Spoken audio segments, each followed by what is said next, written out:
आज अपनी अज़ीमुशान यूनिवर्सिटी अलीगढ़ मुस्लिम यूनिवर्सिटी के एक स्टूडेंट से बात हो रही थी जिसने इसी साल बीए एलएलबी 5 इयर्स कोर्स में फर्स्ट ईयर में एडमिशन लिया है और जो जज बनना चाहता है। बहुत ही अच्छा एम्बिशन है और इजीली रीचेबल है। देखो, जो लड़का फर्स्ट ईयर में है उसके हाथ में 5 साल का पीरियड है जिसमें वो आसानी से लॉ की तैयारी, जुडिशरी की तैयारी करके वो क्लास में भी टॉप पोजीशन ले आ सकता है और पहले ही अटेम्प्ट में, पहली ही कोशिश में वो जज भी बन सकता है। और उसके लिए हमने उसको बताया, अपनी मिसाल दी। हमने 1974 में जब लॉ में एडमिशन लिया, उस वक्त 3 साल का लॉ का कोर्स होता था। तो 1974 में जब हमने लॉ में एडमिशन लिया तो हमारा मकसद सिर्फ़ और सिर्फ यही था कि हमको यूपीएससी के इम्तहान में, आईपीएस के इम्तहान में बैठना है। क्योंकि जब तक मैं थर्ड ईयर लॉ में पहुंचता और इम्तहान देने लायक होता है यूपीएससी का, तो मैं सिर्फ आईपीएस का ही इम्तहान दे सकता था। क्योंकि उन दिनों मिनिमम एज यूपीएससी के तमाम एग्जामिनेशंस के लिए, आईएएस, आईआरएस, आईएफएस वगैरह वगैरह के लिए, सबके लिए मिनिमम एज 21 ईयर्स होता था।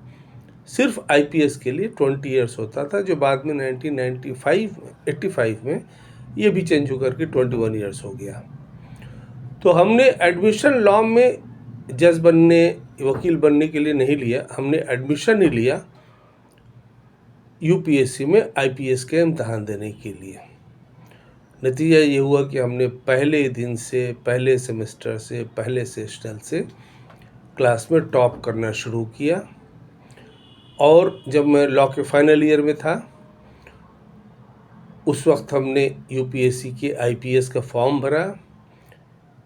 1976 में अगस्त में, दिसंबर में इम्तहान दिया और फरवरी में रिज़ल्ट आया, बिगिनिंग फरवरी में। और चूँकि हम पहले अप्लाई करने वालों में से थे, हमारा रोल नंबर 712 होता था, 712, तो इसलिए हमारा इंटरव्यू भी जल्दी आ गया। तो एंड फरवरी में हमारा इंटरव्यू हुआ दिल्ली में। और दिल्ली में ही हमारा शाहजहाँ रोड पे जो यूपीएससी हाउस है, उसी में वो हमारा एग्ज़ामिनेशन सेंटर भी वही था। और फिर हम इस बीच में लॉ के 5th सेमेस्टर का एग्ज़ाम भी दिए।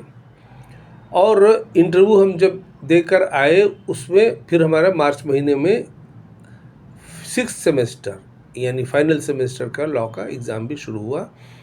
लास्ट एग्ज़ाम हमारा 29 मार्च 1977 था लॉ का।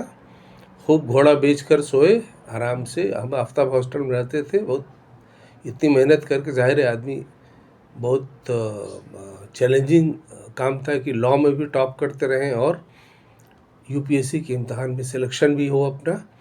तो हम 29 मार्च को आखिरी पर्चा दिए, खूब घोड़े बेचकर सोए। 30 मार्च को हमारे दरवाजे पर धड़ाम धड़ाम धड़ाम आफ्ताब हॉस्टल के रूम नंबर 21 हॉस्टल वाले लड़के सब पहुँचे हैं न्यूज़पेपर लेकर के। अरे पार्टनर, देखो तुम्हारा सिलेक्शन हो गया आईपीएस में, ये देखो रिज़ल्ट है। अच्छा, उस ज़माने में इंडियन एक्सप्रेस वगैरह में रिज़ल्ट छपता था यूपीएससी का रोल नंबर के हिसाब से, नाम से नहीं।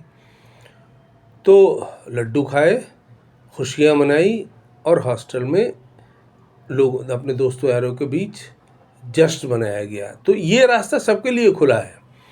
इस लड़के को मैंने बताया कि देखो, तुम फर्स्ट ईयर में हो, बहुत अच्छी अपॉर्चुनिटी है। और तुम सब स्टूडेंट्स के लिए जो कुछ भी पाना चाहते हैं, जो यूपीएससी करना चाहते हैं law as a optional subject लेकर, या जो जज बनना चाहते हैं, उनके लिए, सबके लिए, जो फर्स्ट ईयर में, उनके लिए तो मैदान एकदम खाली है। रेस के घोड़े बनो, खूब मेहनत करो, अपने आप को फिट रखो फिजिकली एंड मेंटली।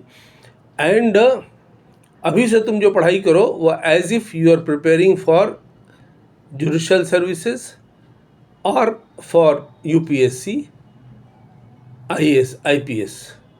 इंशाल्लाह तुम ज़रूर कामयाब होगे। ये एकदम आजमाया नुस्खा है, गारंटी के साथ ये कहा जा सकता है कि if you prepare for your law examinations papers in university as if you are preparing for UPSC और जुडिशल सर्विस, तो तुम्हारा इंशाअल्लाह बिल्कुल फर्स्ट अटेम्प्ट में हमारी तरह से तुम्हारा यूपीएससी में या जुडिशल में सिलेक्शन होगा।